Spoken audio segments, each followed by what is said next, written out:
여러분 안녕하십니까? 1월 6일 월요일 프레스 라이브 우경호입니다. 자, 윤석열 대통령 체포영장 기한 마지막 날 아침 집행을 두고 또 다른 국면이 펼쳐지고 있습니다.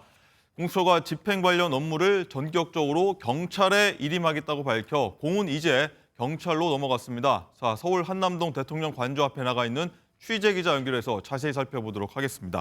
자, 심동욱 기자, 자, 경찰이 어떤 결정을 내릴지 궁금한데, 자, 오늘 집행을 제시도 하는 겁니까? 네, 저는 지금 서울 한남동 대통령 관저 앞에 나와 있습니다. 윤석열 대통령에 대한 체포영장이 오늘 자정에 만료되는 만큼 이른 아침부터 공수처의 2차 영장 집행 가능성에 이곳 관저 일대의 긴장감은 한층 들끓었습니다. 지난 3일 대통령 경호처에 막혀 영장을 집행하지 못한 공수처는 결국 체포영장 집행을 경찰에 요청한 것으로 확인됐습니다.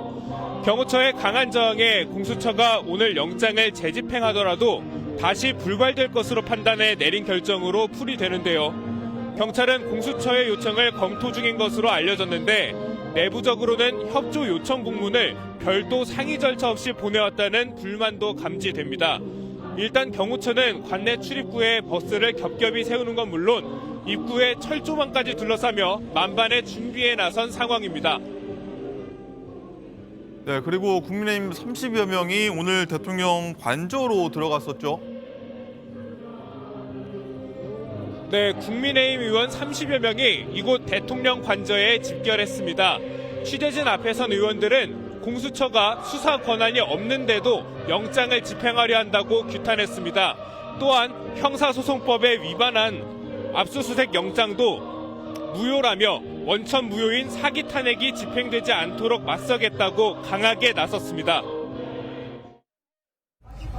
공수처는 내란죄에 대한 수사 권한이 없음에도 불구하고 체포영장 청구라는 초법적 행위를 시도하며 사법체계의 근간을 흔들어대고 있습니다. 관저 주위에는 여전히 체포영장 집행을 촉구하는 집회와 반대하는 집회가 맞서고 있는데요. 경찰은 혹시 모를 충돌을 막기 위해 양측을 분리하는 데 총력을 기울이고 있습니다. 윤 대통령에 대한 체포영장 집행 여부가 불투명해지면서 관저 일대의 혼잡한 상황은 길어질 것으로 보입니다. 지금까지 서울 한남동 대통령 관저 앞에서 MBN 뉴스 심동욱입니다. 네, 심동욱 기자가 전한 것처럼 국민의힘 의원 30여 명이 조금 전이죠. 오늘 오전에 대통령실, 대통령 관저로 들어가서 대통령과 만났는지 한번 궁금한 대목인데 관련해서 관저에 들어갔던 윤상현 국민의힘 의원 연결돼 있습니다. 윤 의원님 나와 계십니까? 예, 윤상현 의원입니다. 네, 안녕하십니까? 예. 자, 몇 가지 여쭤볼 건데 일단은 관저에 뭐 의원들과 함께 들어가셨습니까? 가서 대통령을 뵙지는 않았고요. 네. 관저 안쪽 대통령 숙소까지 들어가지 않았고 관저 전체 이제 일종의 컴파운드죠. 그게 들어와서 있다가 한 35명 정도의 국회의원이 들어왔다가 다시 또 나갔습니다. 현재는 관저 앞쪽에 있는 걸로 알고 있습니다.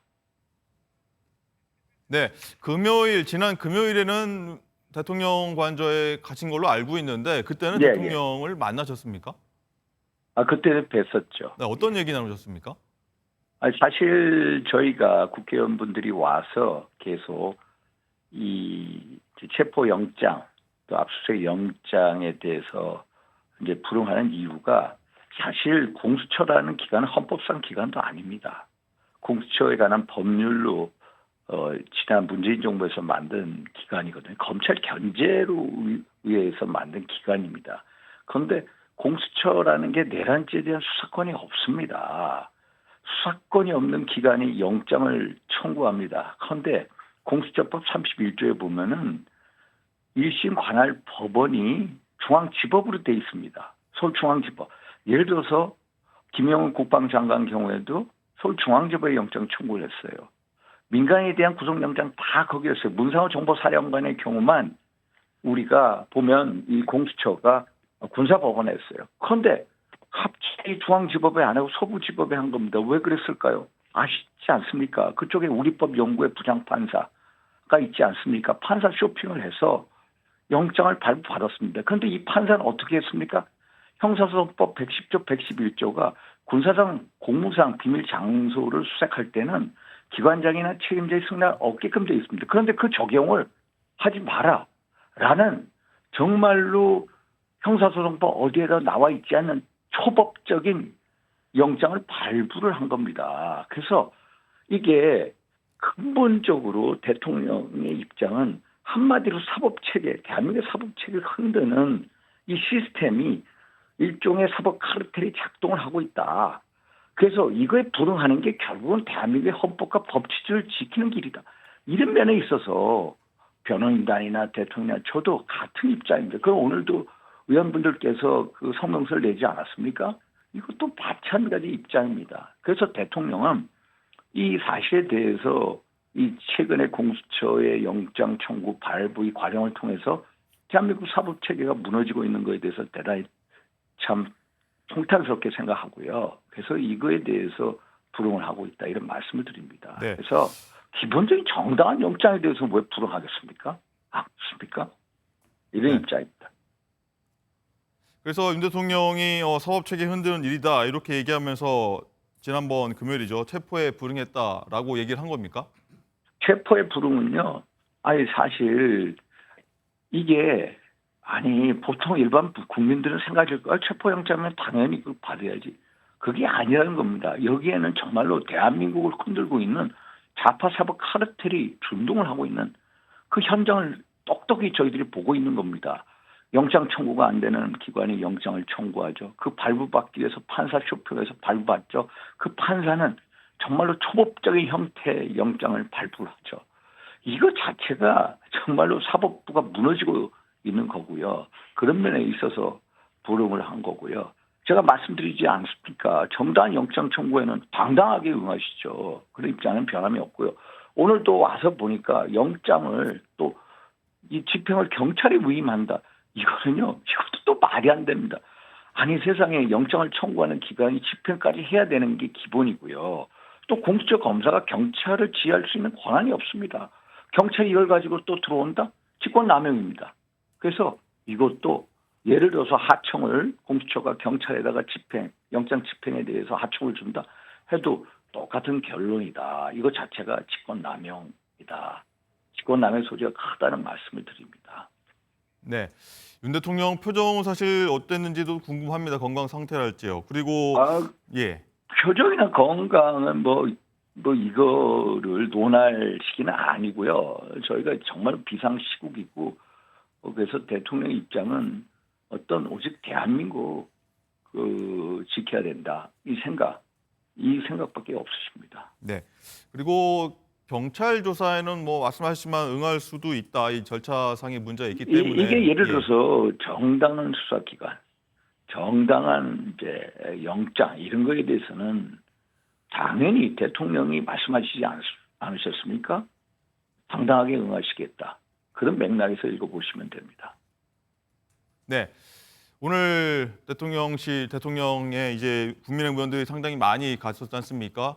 예. 분위기들은 어땠습니까? 의원들 대부분? 의원들 분위기는요.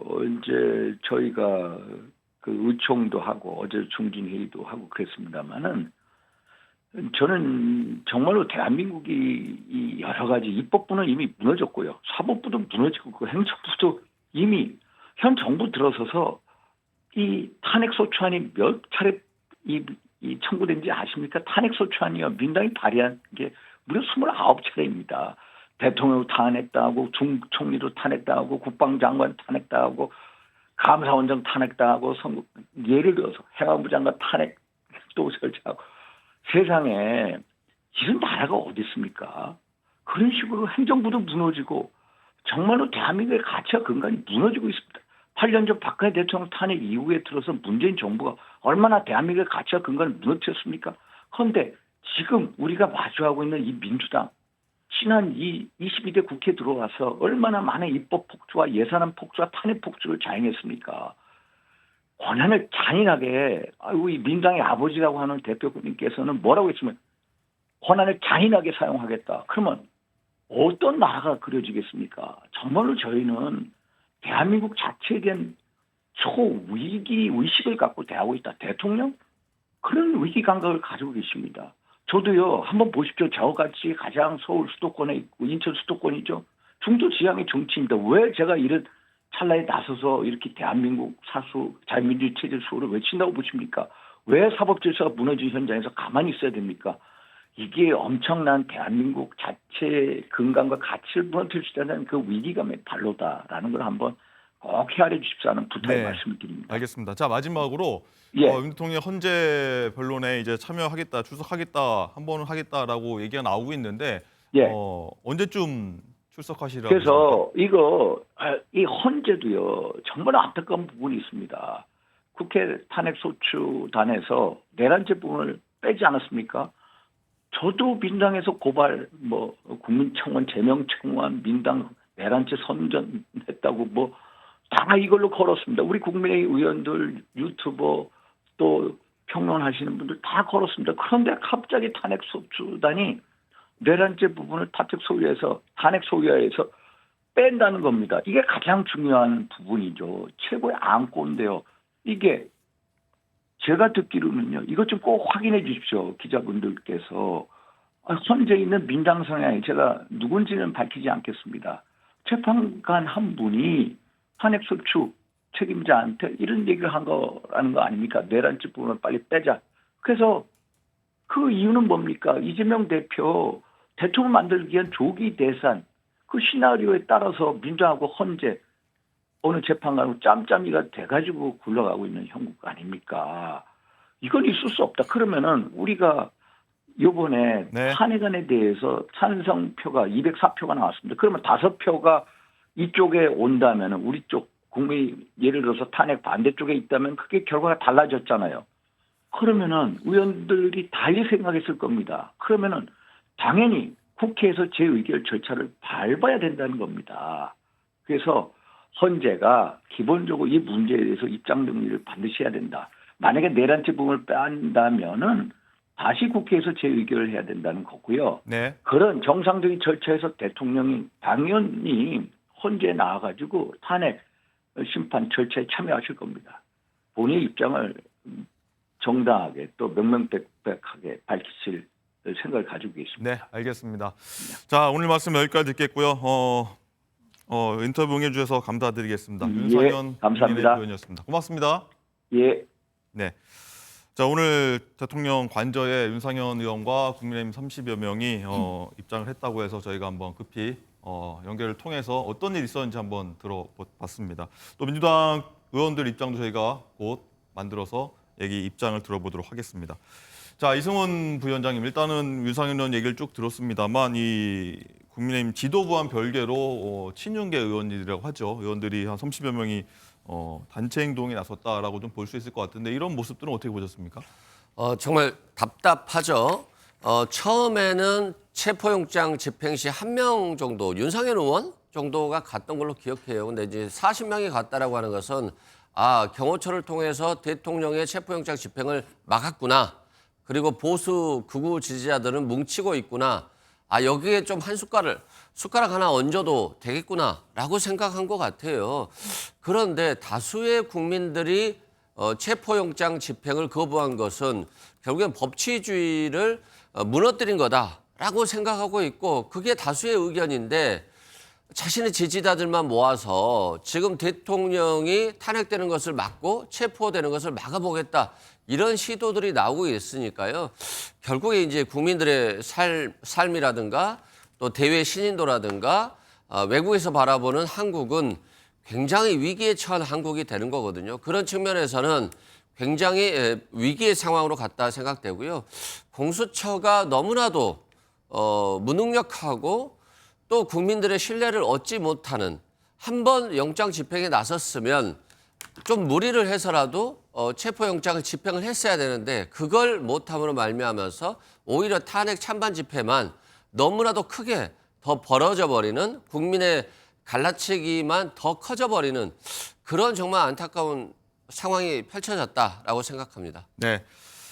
자, 본론 바로 말씀하신 것 좀 들어가야 될 것 같습니다. 오늘 체포영장 유효기간 마지막 날에 공수처가 윤 대통령에 대한 체포영장 집행을 경찰에 일임하겠다. 라고 밝혀서 논란 그리고 또 파장까지 일고 있는데 자, 윤지영 기자, 공수처가 사실 여러 가지 오늘 선택이 있을 수 있다. 뭐 크게는 3가지 정도가 있을 수 있는데 굉장히 오늘 결정 경찰에 좀 넘긴 것 같은 굉장히 뜻밖이다 이런 의견이 나오고 있는데 지금 공수처는 어떤 이유로 이런 선택했다고 얘기를 하고 있나요? 네, 공수처가 이 공문을 보낸 게 어젯밤 9시입니다. 이 경찰에 이 체포영장 집행을 경찰에 일임하겠다 이런 공문을 보낸 건데요. 네. 구체적인 공문 제목은 이 체포영장 및 수색영장 집행 지휘인데 취지는 경찰이 체포영장 집행을 잘하니까 이걸 경찰에 넘기겠다 네. 이런 취지입니다.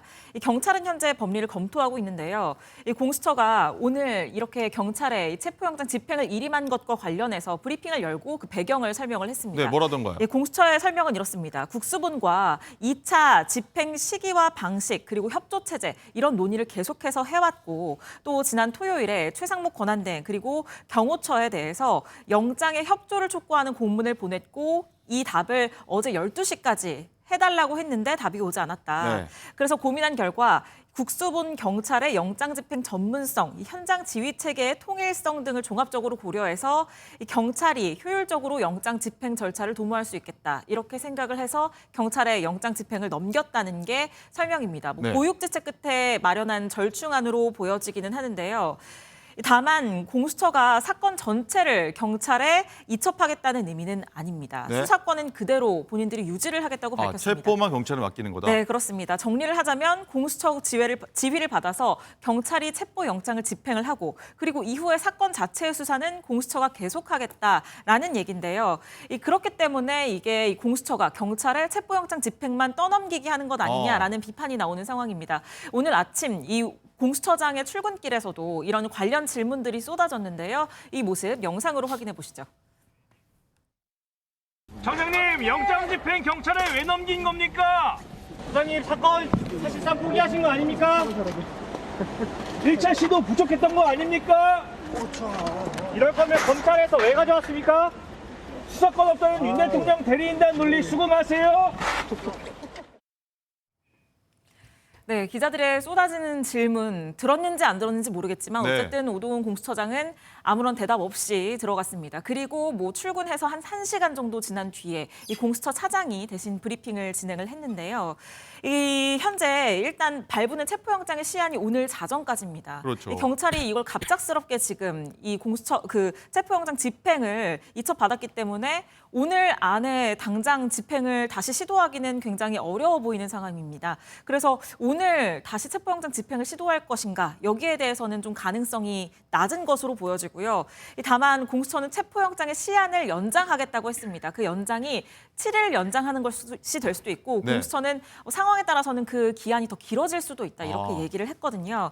그렇기 때문에 연장을 하고 이제 집행에 들어가게 될 텐데 만약에 연장에도 불구하고 또다시 이 경찰도 집행에 실패를 하게 된다. 이렇게 된다면 공수처 시간 끌기만 했다는 비판을 굉장히 피하기 어려워 보입니다. 네. 거긴다나 이 수사에 공수처가 이 한계를 드러낸 거 아니냐 이런 비판도 좀 받을 수 있을 것 같은데 거기에 대해서는 공수처는 뭐라고 하던가요? 네, 그렇습니다.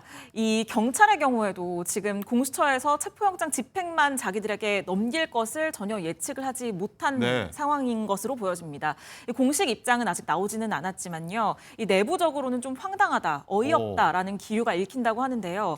이런 부분에 대해서 오늘 기자들이 공수처에 물었습니다. 그랬더니 공수처는 1차 영장 집행 당시에 200명이 스크럼을 짜고 막았다. 그런데 그것을 우리가 어떻게 뚫겠나 라면서 인력적인 한계를 인정했습니다. 그러면서 1차 집행 당시에 그 정도로 강한 저항이 있을 것이라고 생각을 하지 못했고 협조를 기대했다. 대통령 경호처의 협조를 기대했다고 밝혔는데요. 물리적 충돌이 없도록 자제해서 집행을 했던 것이고 같은 방식으로 집행을 하는 건 효율성을 담보하지 못한다고 판단을 했다. 그래서 같은 방식으로 집행을 하지 않고 이 경찰에 관련 부분만 이첩을 하는 이런 방식으로 지금 진행을 하겠다라고 얘기를 한 겁니다. 네. 자, 윤상현 의원도 얘기 들어봤고 일단은 공수처 답변이 이랬고요. 민주당 반응이 사실 궁금한 대목인데 오늘 아침 마침 박찬대 원내대표가 여기에 대해서 언급한 부분이 있습니다. 한번 듣고 오시죠. 공수처가 뒤늦게 경찰청 국가수사본부에 윤석열 체포영장 집행을 경찰에 일임하는 공문을 보냈습니다. 경찰은 이제 실추된 공권력의 권위를 세워야 합니다. 법 앞에 만인이 평등하고 누구라도 법 집행을 피할 수 없다는 원칙을 확고하게 확립해야 무법천지에서 벗어날 수 있습니다. 공수처장의 무능과 우유부단함에 대해서도 비판하지 않을 수 없습니다. 공수처장 행태를 묵과하지 않겠습니다. 오동훈 공수처장은 엄동설안에 밤새워 내란 속의 윤석열 체포를 촉구한 수많은 국민 앞에서 부끄러운 줄 알기 바랍니다.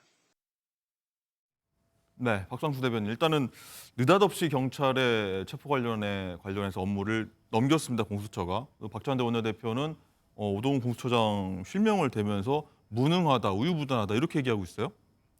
이 무능하고 우유부단한 공수처란 조직을 만든 게 민주당이죠. 민주당이 공수처란 조직을 만들었고, 사실 공수처라는 조직이 생길 때, 그리고 검수완박이 이루어질 때 이러한 사태가 생길 것이라는 이야기를 법조계에서 굉장히 많이 했습니다. 그렇습니까? 굉장히 많이 했어요. 예, 그래서 수사권이 분쟁이 생길 때 이거 어떻게 할 거냐라는 이야기들도 나왔고요. 그다음에 영장 청구권이 이렇게 서로 뒤섞일 때 어떻게 할 것이냐.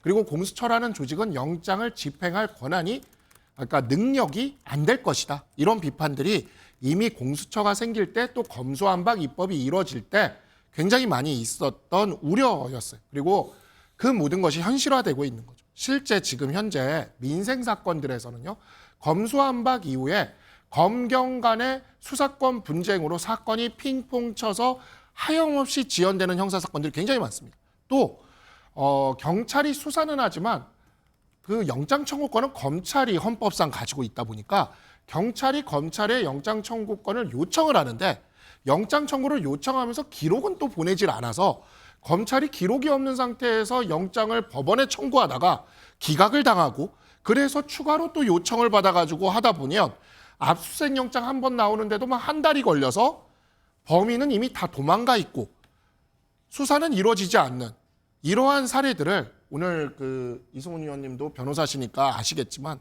실무에선 벌써 한 3년째 반복되던 사례. 네. 이 검수완박 입법과 공수처 설치로 인해 온 국민이 당했던 피해를 이것을 한 민주당이 드디어 당하고 있다. 전 그래서 약간 이 혼란 상태가 굉장히 우려스럽고 걱정스러우면서도 한편으로는 민주당이 본인이 직접 당하면서 아마 처절하게 지금 느끼고 있을 거예요. 지금 공수처가 진짜 재밌는 게 뭐냐면 체포영장 집행을 경찰에 일임하겠다고 합니다. 공수처는요, 경찰에 대한 수사 지휘권이 없습니다. 어제 공문 제목도 지휘라는 단어가 들어갔어요. 그것도 네. 공수처가 법률 검토를 제대로 한 건가 싶은 의심이 드는 공문 제목이고, 게다가 그러면 일임하겠다는데 그 일임의 성격이 뭐냐? 지휘냐? 지금 오늘 아침에 보니까 공수처 차장이 백브리핑에서 설명하는데 지휘는 또 아니라요. 자기들도 이제 법을 찾아봤겠죠? 지휘권이 네. 없어요. 지휘는 아니래. 그럼 뭐냐 그랬더니 위탁 촉탁이래요. 그런데 위탁 촉탁의 법적 근거가 공수처법이나 뭐 형사소송법이나 어디나 있냐? 없어요. 또 없는, 그 법적 근거도 없는 걸 가지고 경찰이 받아다 가지고 집행을 하다가 뭔가 이렇게 문제가 생기게 된다고 한다면 경찰이 그에 대한 책임을 다 져야 돼요. 그러니까 체포영장 집행에 대한 위험은 경찰이 다 부담하라고 하면서 대통령 수사에 대한 어떠한 그런 스포트라이트라던가 이런 것들은 공수처가 다 누리겠다고 한다면 경찰이 그걸 해줄 이유가 딱히 또 없지 않습니까? 경찰이 그러면 받지 않을 것이다라고 보는 입장이십니까? 받지 않을 수도 있어요. 어. 경찰이 해줄 이유가 없죠. 자기들은 위험만 부담해야 되니까. 그러니까 애초 내란죄에 대한 수사 권한은 경찰에게 있기 때문에 이렇게 할 거면은 수사 권한 자체를 그냥 이첩시키는 게, 경찰 쪽으로요, 아예요? 공수처가 경찰 쪽으로 이첩시키는 게 방법이에요. 근데 그렇게는 또 하지 않으면서 체포영장 집행만 하는 거기 때문에, 그러면서 또 이 체포영장의 기간을 서부지법을 통해서 늘리겠다고 합니다. 그러면 지금 이 상황, 이 애매한 상황만 더 늘리겠다는 거죠. 그러니까 이 공수처가 이제는 자신의 능력이 부족함을 알고 그에 대한 거를 인정하고 포기를 할 때가 됐습니다. 민주당에서도 공수처에서 경찰로 보내라고 했잖아요. 근데 우리 당의 권성동 의원, 근데 저는 권성동 원내대표도 재밌다고 생각이 드는 게 권성동 원내대표가 영장에 대해서는 그렇게 비판을 하는데 또 뭐 내란죄가 빠진 거에 대해서는 비판을 하는데 어제 의원총회에서 얘기할 때 보니까 경찰에 보내라는 얘기는 또 하시더라고요. 저 그래서 공수처가 경찰에 보내라는 이야기 하나만큼은 우리 당의 적어도 권성동 원내대표와 민주당의 의견이 통일하고 있다. 그러면 그냥 공수처는 뒤도 돌아볼 것 없이 그냥 경찰에 보내시면 된다라는 생각이 듭니다. 네, 이승훈 부위원장님. 공수처는 대체 왜 이런 겁니까, 그럼? 저는 이렇게 생각했어요. 최초에 검찰에 수사를 했잖아요. 저는 검찰이라고 하는 게 굉장히 하이에나적 성격이 있고 죽은 권력에 대해서는 정말 단호해요. 그래서 저는 윤석열 대통령이 벌써 체포될 거라고 봤어요. 그런데 갑자기 전격적으로 심우정 검찰총장이 박세현 본부장하고 얘기도 제대로 하지 않은 채 공수처에 사건을 넘겨버렸거든요. 그래서 저는 윤석열 대통령이 시간 끌기 위해서 심우정 검찰총장에게 압력을 넣은 것 같다. 이런 생각을 가졌고요. 그래서 공수처로 사건이 넘어갔을 때 시간이 많이 끌겠구나. 그리고 공수처로 보낸 건 잘못한 거다. 저는 그렇게 생각을 했습니다. 그런데 결국에는 여과 없이 원래 공수처의 수사적인 한계, 인력도 많이 부족했고요. 또 수사 무능을 많이 보여줬어요. 경험이 부족했기 때문에. 그런데다가 의지가 없다는 거죠. 경호 인력은 200명이 스크럼을 짜고 버티는데. 의지도 없었던 겁니까? 예? 의지도 없었던 걸로 보입니다. 의지도 없다고 본 거예요. 150명 정도가 올라갔다는 것 자체가 그렇고요. 또 5시간 반 만에 포기하고 내려온 것도 그렇고요. 또 경찰에서 경호처장이 지금 체포를 방해하고 있고 이건 위법한 것이기 때문에 체포하자라고 하는 얘기가 있었다는 거잖아요. 근데 여기에 대해서도 공수처가 거부했다라고 하는 것이니까 결국에는 상대방은 법조차도 지키지 않으면서 버티고 있는데 더 조심한 거잖아요. 법을 지키는 것보다는 다른 걸 더 조심한 것이기 때문에 오히려 공수처장이 이런 거고요. 그리고 저는 오히려 공수처장이 지금 체포만 넘겼다라고 하는데 그럴 거면 수사권까지 넘겨야죠.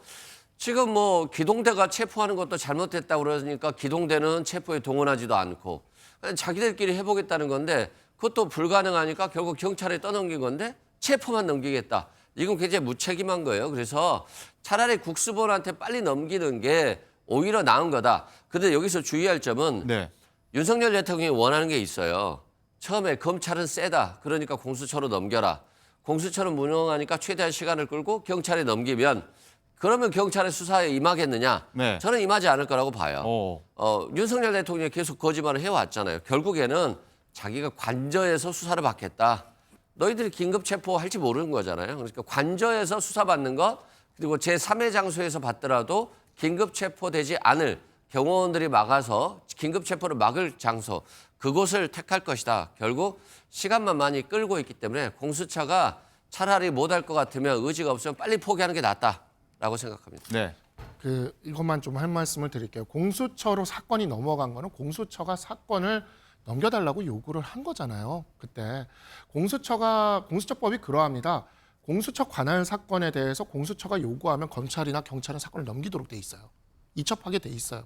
그러니까 그 법을 누가 만들었냐? 민주당이 그렇게 만들었어요. 이 법 이렇게 만들 때 그때 제가 변협에 있을 때였는데 이거 굉장히 나중에 문제될 거라고 이 조항이 그렇게 했는데 지금 딱 문제되고 있는 겁니다. 그래서 공수처가 갖고 있는 거고 공수처가 갖고 있는 사건은 공수처가 할 수밖에 없는 상황이라서 검찰과 경찰이 못하고 있는 건데 사실 내란죄에 대한 수사를 우리나라에서 누가 해봤냐? 검찰밖에 안 해봤어요. 왜 검찰밖에 안 해봤냐? 과거 5.18 12.12 특별법 사건 때 그때 이제 이 내란죄에 대한 수사를 검찰이 해본 겁니다. 네. 그러니까 검찰은 내란죄에 대한 수사의 경험과 경력이 있어요. 근데 공수처나 경찰은 내란죄 수사에 대한 경험과 경력이 없습니다. 공수처를 만들고 검수완박을 만들어서 경찰한테 권한을 주고 공수처한테 권한을 주는 게 이거에 대해서 많은 법조인들이 반대했던 이유가 공수처와 검찰이 그동안 몇십 년 동안 해온 경험이 있는데 공수처와 경찰이 그걸 한 번에 따라잡을 수가 없다. 이 수사 공백이 생길 것이다라는 비판을 했거든요. 근데 지금 딱 그 상황이 펼쳐지고 있는 것이고 검찰이 하이에나다 검찰을 악마화하려고 노력하지만 사실 지금 현재 내란죄 수사와 관련돼서 주요한 수사 결과들 어디서 다 나오고 있습니까? 지금 다 검찰 수사에서 나오고 있습니다. 검찰이 수사하는 범위에서 검찰의 공소장 지금 민주당 다 그것만 인용하고 있어요. 네. 검찰이 하이에나라고 그러면서 검찰의 수사 그 능력만을 기대가지고 지금 하고 있는 상황입니다. 그러니까 민주당도 지금 앞뒤가 하나도 안 맞는 상황이고 이렇게 만드는 민주당 때문에 이와 같은 결론이 나오는 것이다. 이렇게 네. 생각이 듭니다. 양당 변호사 출신 의원들의 치열한 공방이 지금 계속 보고 계시고요. 자, 그리고 윤지원 기자, 박찬대 원내대표 얘기 들었습니다만 다른 민주당 의원들도 공수처 비판 계속 이어가고 있죠? 네, 그렇습니다. 박지원 의원도 이 오동훈 공수처장을 향해서 맹비난을 지금 이어가고 있는데요. 바보 공수처장이다, 엑스맨 공수처장이다 라면서 네. 법사위에 나왔을 때부터 회색 분자였다라고 덧붙이기도 했습니다. 그러면서 경찰을 향해서는 경찰은 영장 집행, 체포를 해야 된다. 경찰, 특히 국수본을 믿습니다 라면서 즉각적인 윤 대통령에 대한 체포 착수를 촉구했습니다. 네. 자, 야당뿐만 아니라 여당 국민의힘도 마찬가지로 공수처에 대한 비판을 오늘 오전에 굉장히 많이 이어갔습니다. 목소리 준비했습니다. 듣고 오시죠. 수단과 방법을 가리지 말고 체포영장을 집행하라. 조직의 명운을 걸라. 라고 공수처를 전방위적으로 압박했고 공수처장에 대해서는 탄핵의 칼날을 겨누기도 했습니다. 민주당에 촉구합니다. 법과 절차보다는 당대표 사법 리스크 시간표에 맞춰서 자신들이 원하는 결과를 만들어내기 위해 현 상황을 정략적으로 이용하는 이런 태도를 즉시 멈춰 주시기 바랍니다. 공수처는 내란죄 수사권도 없으면서 대통령 체포영장을 집행하겠다고 나서서 한남동 관저 주변의 극심한 혼란을 야기했습니다. 지난 4년간 체포영장이나 구속영장을 단 한 번도 집행해 본 적이 없는 기관이 공수처입니다. 경찰은 지난번에는 민노총의 불법 트랙터 서울 진입을 허용해 주더니 아예 대통령을 직접 체포하겠다며 한남대로 전체를 불법 점거와 민노총의 불법 시위에는 한없이 너그러운 태도를 보였습니다. 경찰 지휘부는 지금 경찰이 사회 질서 유지를 위해 노력하고 있는지 아니면 도리어 사회 불안을 자극하고 있는지 되돌아보길 바랍니다. 네, 공수처의 여야 비판이 계속 이어지고 있고 이제 공은 경찰로 넘어갔습니다. 경찰이 이거를 받을지. 근데 아까 두 분 말씀으로 보는 경찰이 이걸 받기가 쉽지 않을 거다는 말씀 의견 주셨는데 어쨌든 경찰도 어떤 결정을 내려야 될 것 같고 경찰이 만약에 이걸 받는다고 하면은 어떤 입장을 취할지도 굉장히 관심사인데 이성훈 변호사님 어떻게 보십니까? 경찰이 받았을 경우에 이 체포에 들어가야 되지 않습니까? 그렇다면은 지난번 1차 시도 때보다는 더 많은 병력을 투입해야 이게 뚫을 수 있다 이런 얘기가 나오거든요. 윤석열 대통령이 답을 줬잖아요. 국회에 들어가서 4명씩 들어가서 1명 국회의원씩 끌어오라고 그랬잖아요. 결국에는 경찰들이 더 많은 경력이 들어가서 그 경호처 직원들을 끌어내면 되거든요. 그리고 경호처장은 현행범 체포를 하면 됩니다. 그 방식으로 하면 되는데 문제는 경찰청이 그러면 체포만 하고 수사는 공수처가 계속 할 경우에는 네. 굉장히 불편하지 않겠습니까? 그런 측면에서 아마 공수처장에게 사건까지도 넘겨라. 네. 지금 이제 경찰에 넘기는 게 더 낫다라고 생각하는 이유는 뭐냐면요.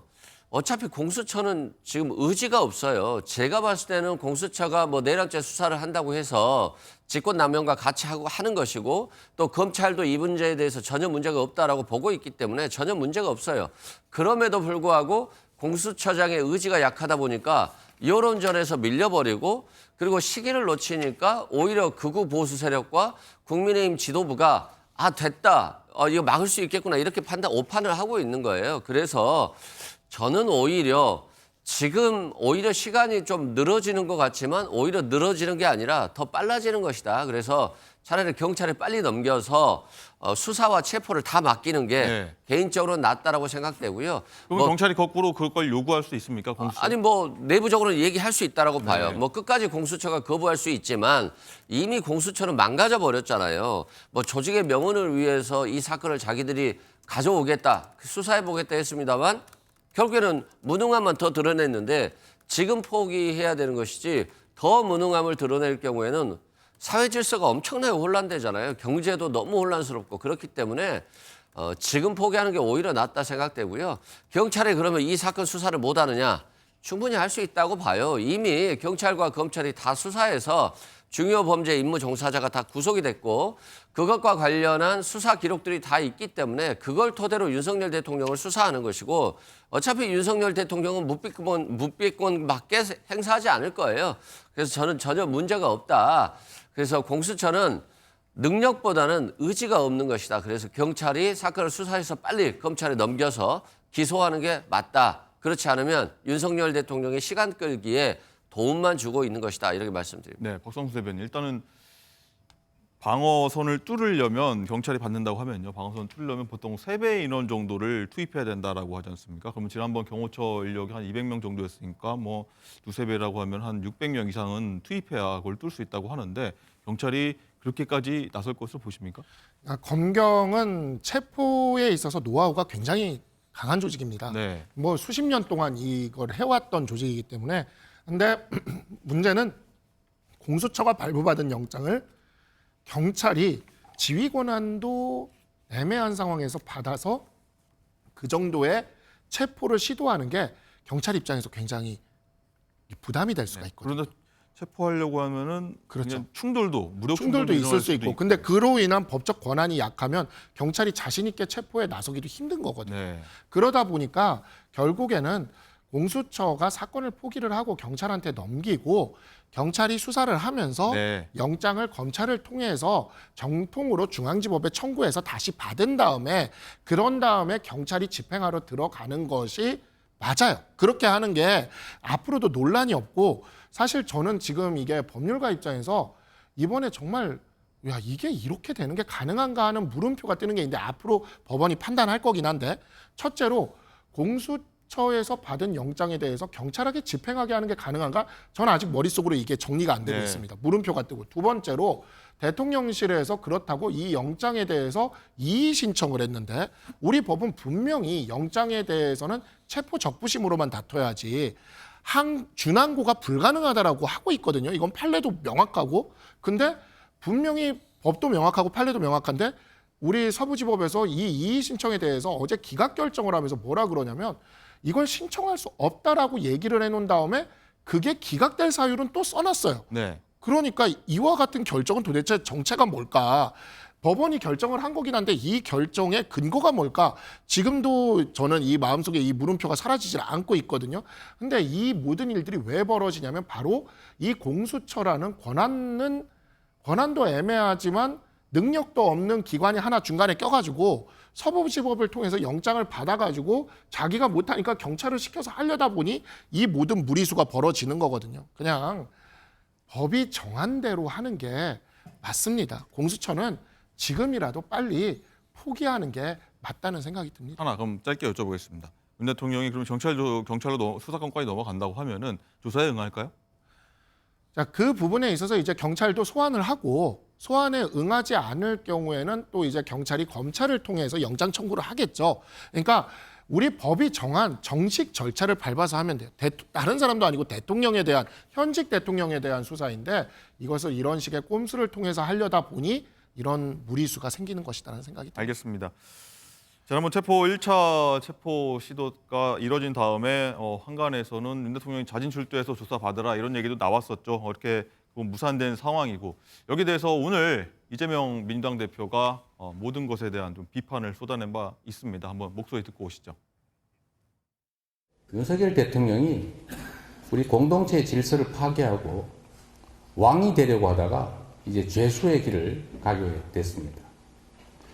근데 이 사태를 수습할 책임이 있는 대통령 직무대행이 역시 똑같은 질서 유지 책임을 다하는 게 아니라 질서 파괴 행위를 하고 있는 것 같습니다.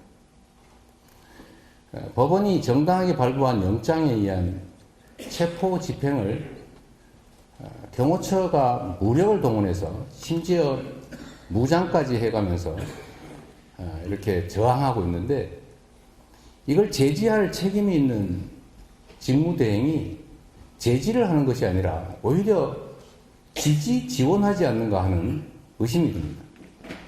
이 대통령 직무대행의 이런 질서 파괴 행위, 제2 내란 행위에 대해서 우리가 엄정하게 책임을 물어야 되지 않을까 하는 생각이 들었습니다.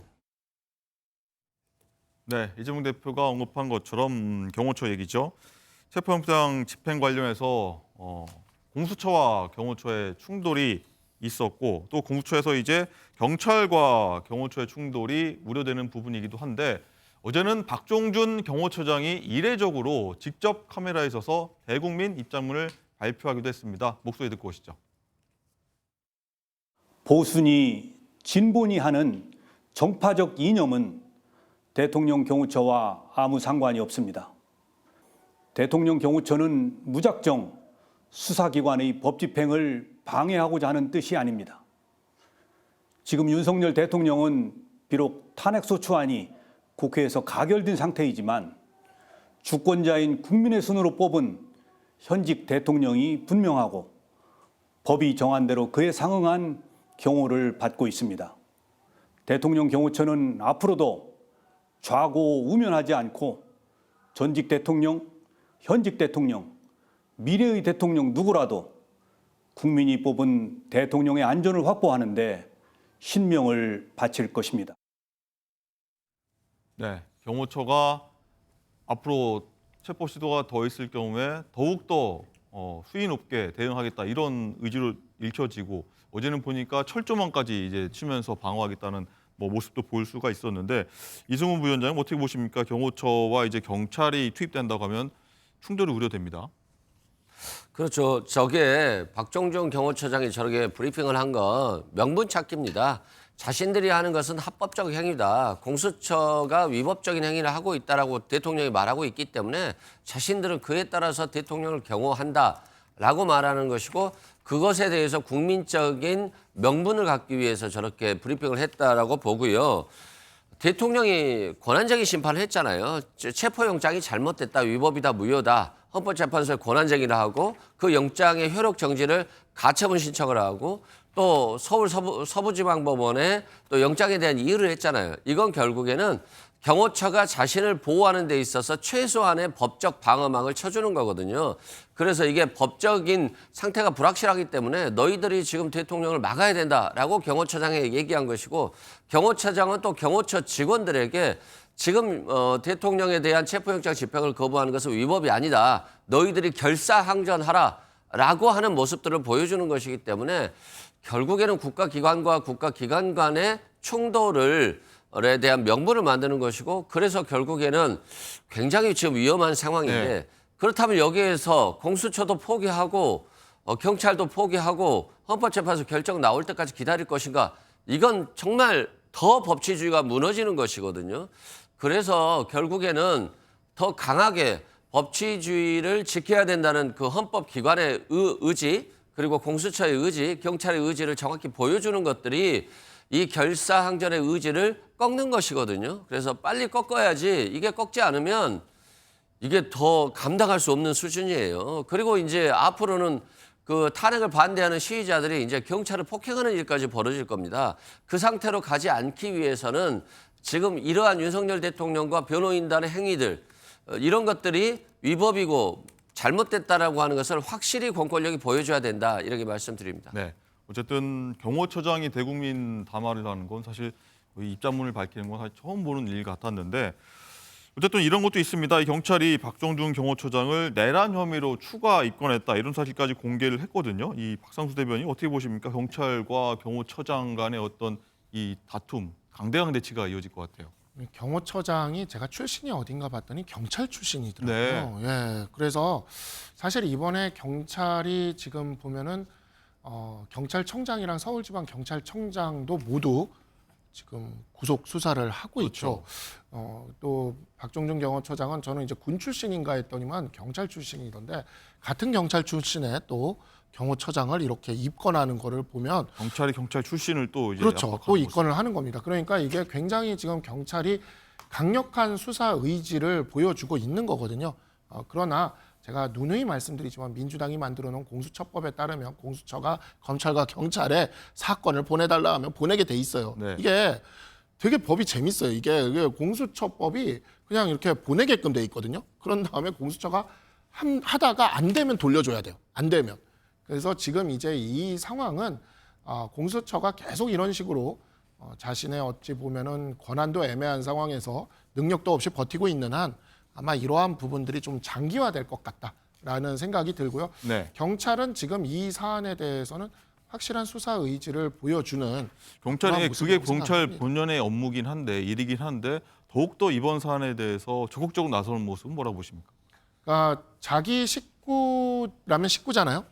경찰청장과 서울지방경찰청장, 네. 그 다음에 이제 심지어 경호처장도 자기 식구 출신이라고 볼 수 있는데 그에 대해서도 성역 없는 수사를 하겠다는 태도를 보여줌으로써 이 사태에 대한 어찌 보면 국민적 신뢰를 얻어보겠다라는 뜻인 것 같아요.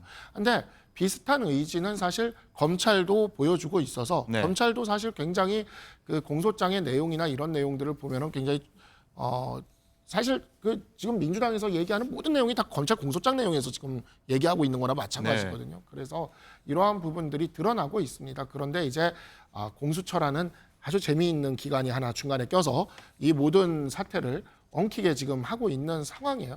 저는 좀 민주당한테 드리고 싶은 말씀이 네. 이번 사태가 끝나면 공수처는 좀 폐지하는 방향으로 함께 좀 같이 해서 좀 폐지를 좀 했으면 좋겠어요. 이 사태는 이렇게 계속 반복돼서는 안 되겠다라는 생각이 좀 듭니다. 이승우 위원장이 짧게 한 말씀 하시죠. 아니 민주당이 공수처에게 공수처를 만들 때 위헌 위법적인 행위를 하라라거나 대통령의 내란 행위에 대해서 제대로 막지 말라 이런 의도가 있겠습니까? 당연히 공수처를 통해서 고위공직자들 특히 검사라든가 판사라든가 고위경찰들에 대해서 수사가 제대로 이루어지지 않기 때문에 이들에 대한 수사를 제대로 하라는 의미에서 만든 것인데 정작 고위공직자들에 대한 수사를 제대로 못하고 윤석열 대통령에 대한 수사까지도 제대로 못한 것은 결국 공수처의 문제인 것이고 공수처장 누가 임명했습니까? 윤석열 대통령이 바로 얼마 전에 임명하지 않았어요? 그러니까 공수처장이 지금 윤석열 대통령 눈치나 보고 있기 때문에 이게 문제되는 것이고 모든 국가 권력, 특히 수사기관은 그렇습니다. 자신들이 권력을 가질 때는 자신들의 수사를 하지 않는 걸 원하는 것이고 자신들의 권력을 잃었을 때는 자신들이 원하지 않더라도 수사를 받는 거거든요. 그런 측면에서 이게 권력의 속성이고 수사기관의 속성이다 이런 말씀 드리고요. 지금이라도 공수처가 자신의 자존감, 조직의 자존감을 회복해야 되는 것이지 내 대통령이 임명해 줬으니까 내 대통령에게 함부로 할 수 없어? 이런 생각 정도 최고의 예우를 지켜드려야 돼. 이런 생각으로 조직을 무너뜨리면 안 된다. 이렇게 말씀드립니다. 네. 자, 마지막 주제는요. 내란죄 제외 얘기입니다. 이 윤 대통령 탄핵 소추안 탄핵 사유에서 내란죄가 빠진 걸 두고서 갑론을박이 벌어지고 있는 건데 자, 윤지영 기자. 네. 여당, 야당 굉장히 반응 다 거세요. 네, 그렇습니다. 이 지난 3일이었죠. 이 탄핵 심판 두 번째 변론 준비 기일에서 국회 측 대리인단이 탄핵 사유에서 형법상 내란죄를 철회하겠다 이렇게 밝힌 상황인데요. 이 형법 위반 여부를 다투는 것은 아무래도 시간이 걸리다 보니까 탄핵 심판을 조금 속도감 있게 진행을 하기 위한 것으로 보여집니다. 네. 여기에 대해서 국민의힘은 굉장히 강한 비판 입장을 내놓고 있습니다. 이 목소리 먼저 들어보고 오시겠습니다. 국회 탄핵소추 대리인단 측에서 내란죄 혐의를 탄핵사유에서 처리하기로 했습니다. 내란죄 혐의는 대통령 탄핵소추문의 알파요 오메가입니다. 이 핵심을 탄핵사유에서 제외한다는 것은 안고 없는 찐빵이 아니라 찐빵 없는 찐빵입니다.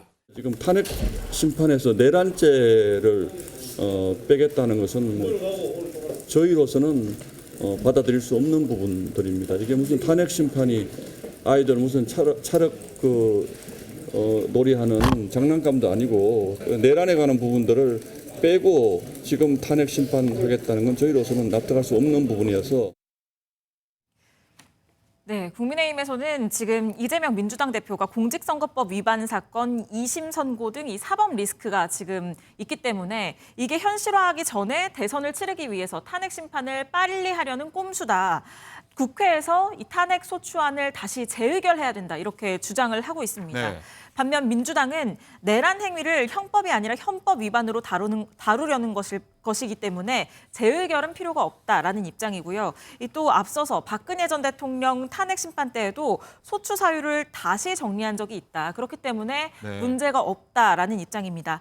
다만 여기에 대해서는 박근혜 전 대통령 때는 탄핵 핵심 사유가 빠진 것이 아니었기 때문에 지금과는 상황이 다르다. 국민의힘은 이렇게 주장하고 있습니다. 네, 안고 없는 찐빵이 아니라 찐빵 없는 찐빵 이런 말까지 나왔다고 하는데 이승훈 부위원장 어떻게 보십니까? 여당은 이제 이재명 밀어주기다, 이런 철회다 이렇게 입장인데 어떻게 보십니까? 그러니까 정치 지도자들이 국민들께 좀 혹세무민하는 것 같아요. 정말 이런 상황들이 온 것도 문제지만 이런 혹세무민하는 얘기들이 마치 진짜인 것처럼 들리고 그러한 얘기들이 어떤 탄핵을 반대하는 사람들을 부추겨서 더 격화되게 만드는 그런 상황들이 벌어지고 있으니까 이게 정말 심각한 정치 양극화 사회가 되고 있고 혼돈의 사회가 되고 있다. 그래서 안타깝다 말씀드리고요.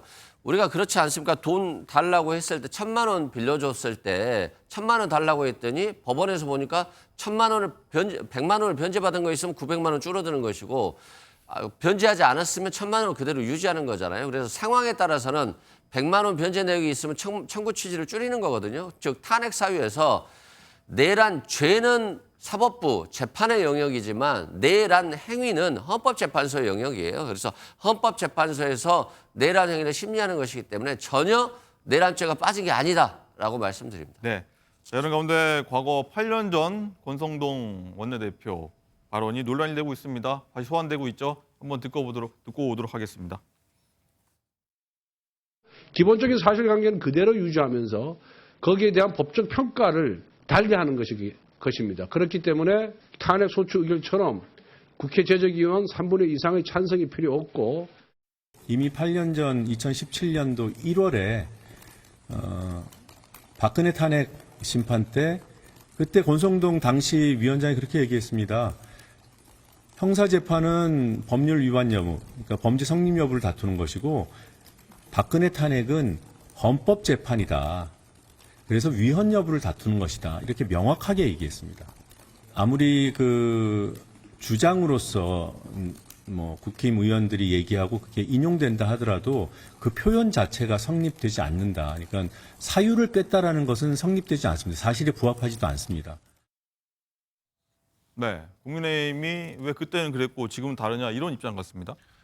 그러니까 2016 헌나 2조 박근혜 대통령 탄핵 심판 그 판례에 이런 내용이 들어갑니다. 그러니까 이제 동일성의 범위를 벗어나는 변화는 재의결이 필요하고 동일성의 범위를 벗어나지 않는 변화는 탄핵 심판 사유를 바꿀 수 있다. 그 판례를 이끌어낸 게 2017년에 탄핵소추위원장이던 권성동 원내대표인 것은 맞습니다. 그렇고 그렇기 때문에 이 판례의 내용에 비추어 봤을 때 동일성의 여부의 변화인지 여부를 헌법재판소가 판단할 것이고요. 그 선례를 만든 것은 다시 한번 말씀드리지만 2017년에 권성동 원내대표입니다. 알겠습니다.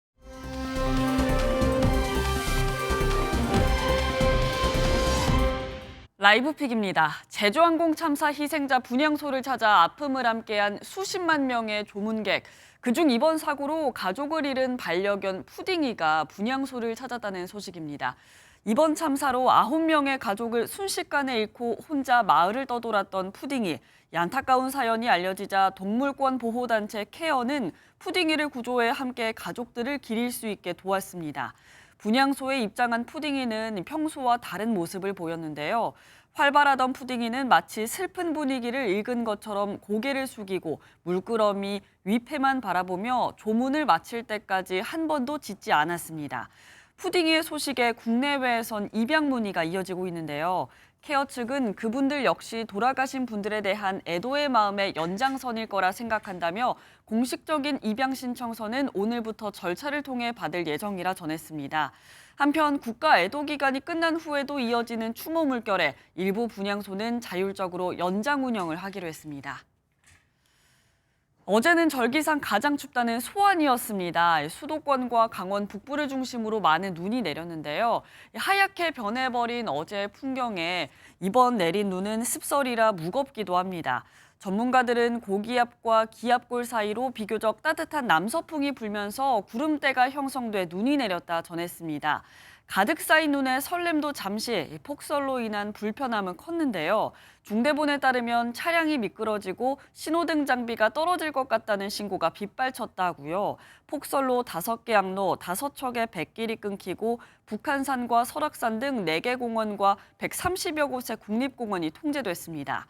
항공기 18편도 결항이 됐다고요. 쌓였던 눈이 빙판으로 변하고 살얼음이 낄 수도 있는 만큼 미끄럼과 동상에도 주의가 필요하겠습니다.